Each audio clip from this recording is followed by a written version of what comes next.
women in talent. And get ready, ladies, because this is the last time you're going to hear a man's voice on this show. Hi, everyone, and welcome to the HigherHer podcast by Talent Collective.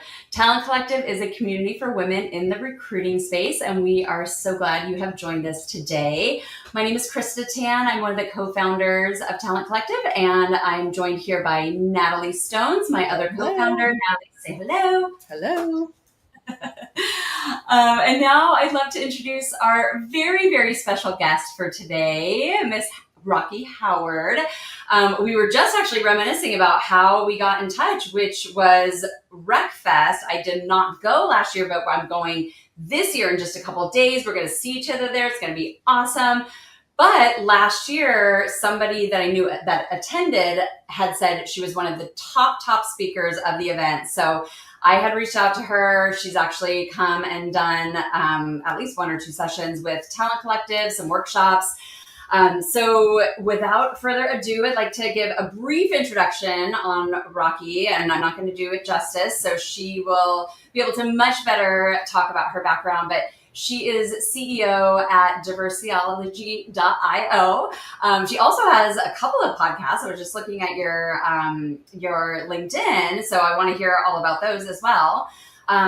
Runs communities, The Grown Woman. I think there's like a LinkedIn live that happens. I love that. So tell us all about you, Rocki. Tell us about your background. We'd love to hear it all.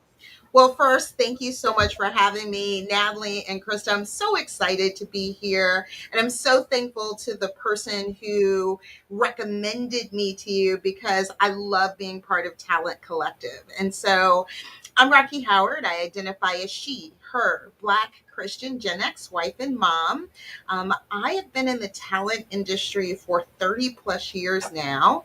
I've worked in every area of talent acquisition that you can imagine, from temp to perm to contingent to retain to corporate, and really kind of spent the last amount of my time focused on RPO and ran large global RPO recruiting operations teams, ran the US region of an RPO firm, and then decided that I wanted to do more deliberate work, focusing on diversity and the intersection of diversity and talent acquisition.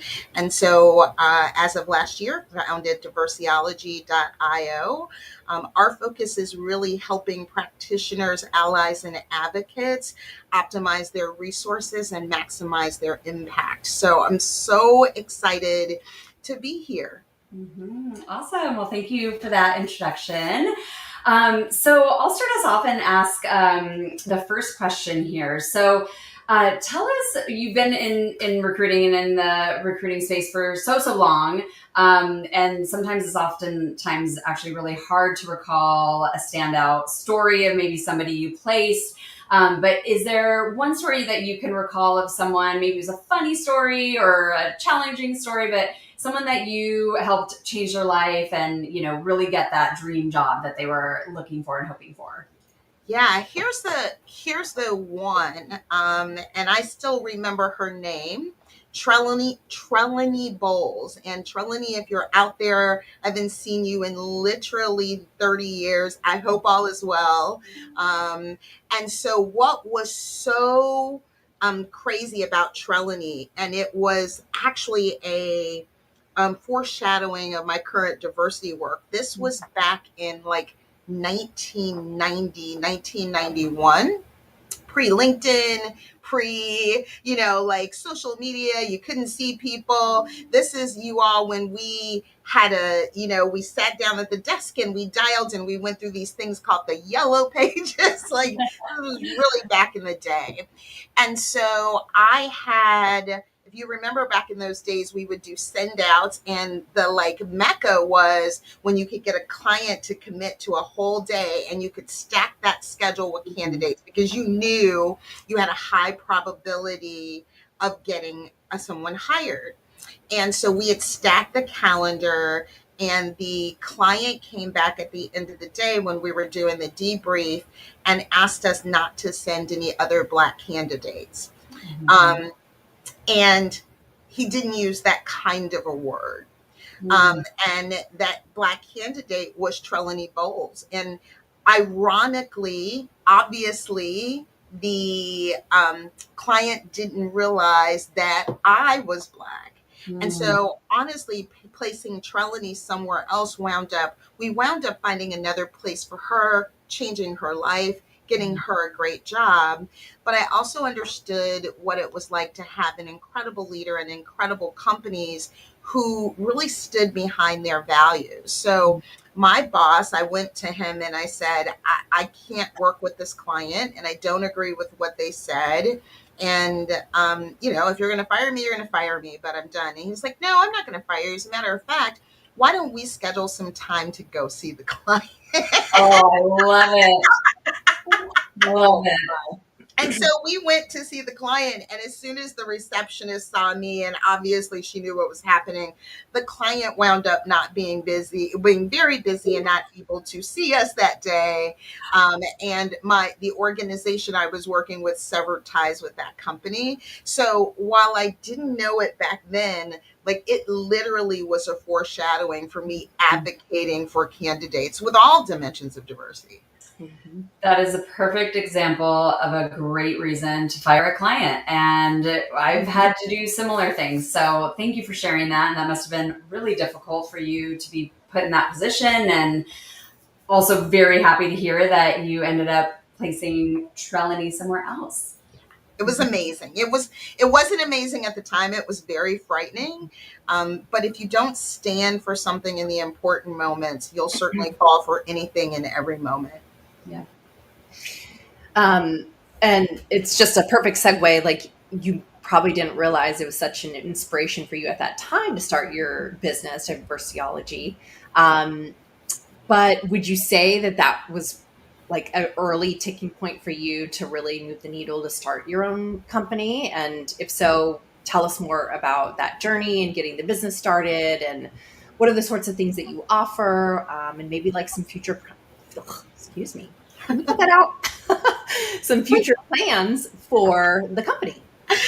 Yeah, so it's you know what? It's really interesting. I think the things that you learn as a full desk recruiter are certainly a really good foundation to being an entrepreneur, right? Because it's all driven.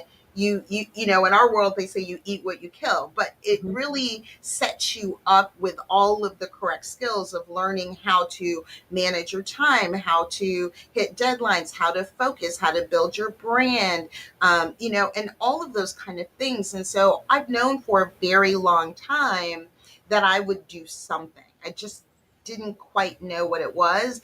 And I'm one of those people that's really lucky. I love focusing in on talent acquisition day after day. I loved what I did. And so I wasn't in a rush.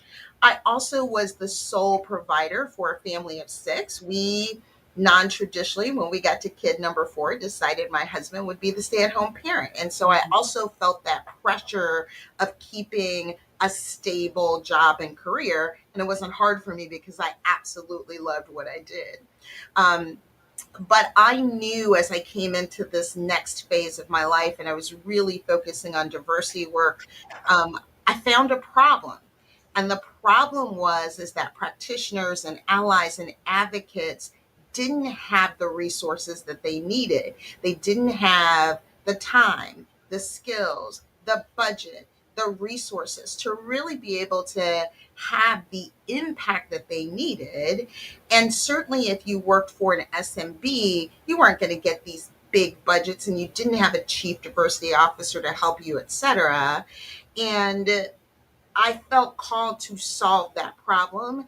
And I felt like I had a unique set of skills that had allowed me to do it. And so Diversiology has taken, I say this all the time, I'm building the platform that I wish I had when I was sitting in those seats.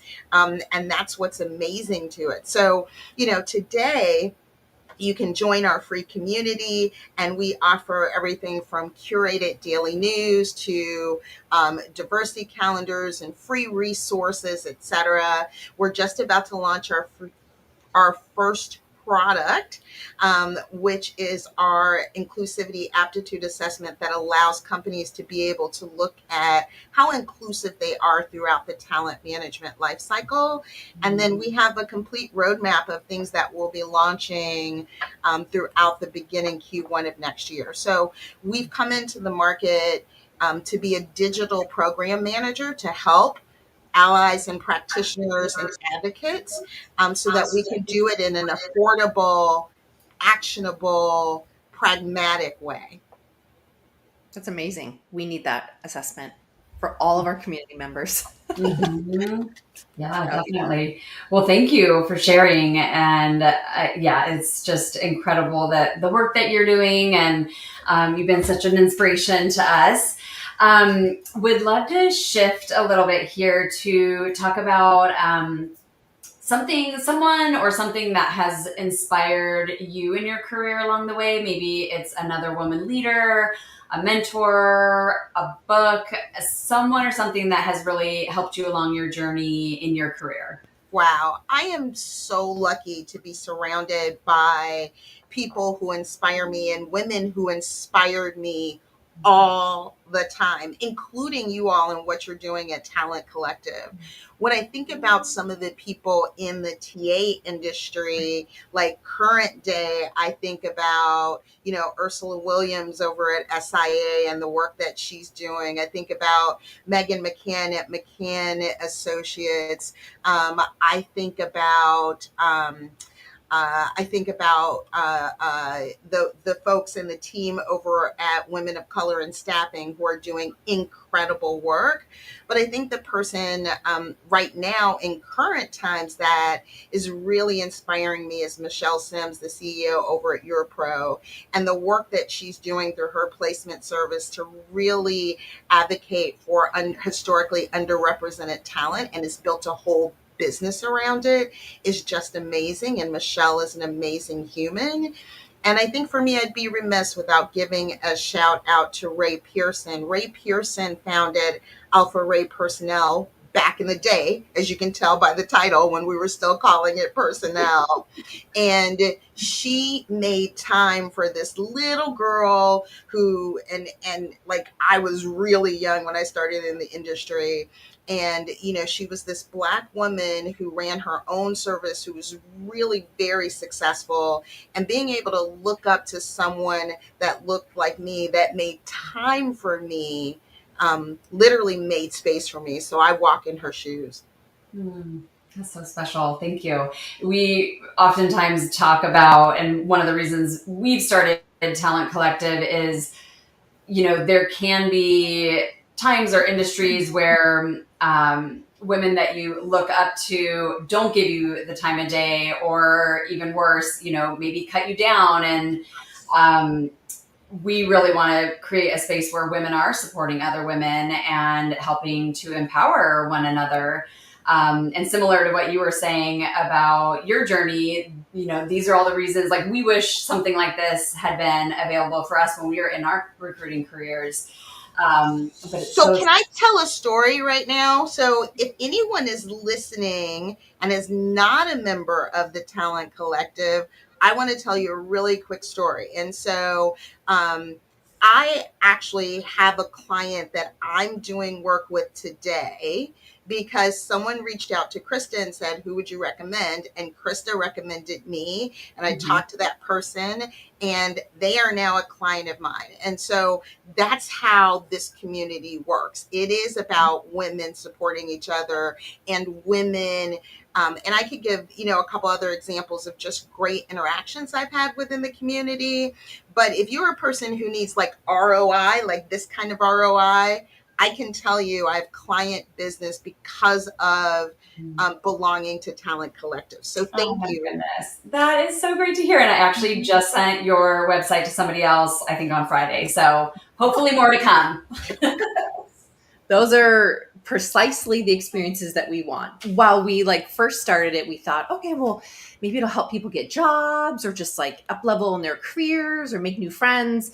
Then we started to realize, oh, people are actually like hiring each other and they are like doing business together. They're referring clients. So there's just so many amazing things that are coming out Amazing. of it. So thank you for sharing that story. And we are coming up at time. So I wanted to thank you for spending time with us today. How can our listeners find you? Because many of them are probably going to want your assessment that is coming out soon and or have some needs and could be future clients. So where can they best find you and get in touch? Absolutely. So you can find me on LinkedIn. You can find Diversiology on LinkedIn, and certainly in either one of those places. And on our website, you can find a link to our free community, and I'll make sure you all have it so that you can share with the audience as well. And I'm always happy to hear from people, especially people who are connected with Talent Collective. Thank you so much, Rocki. We appreciate you coming on to the podcast and, giving some sessions to our members. And we will see you very soon at breakfast. Oh, I can't wait to see you all. Yes. Thank you, listeners, for tuning in. Be sure to like, share, subscribe. You can find us on all of the major podcast channels and YouTube. And we will see you next week.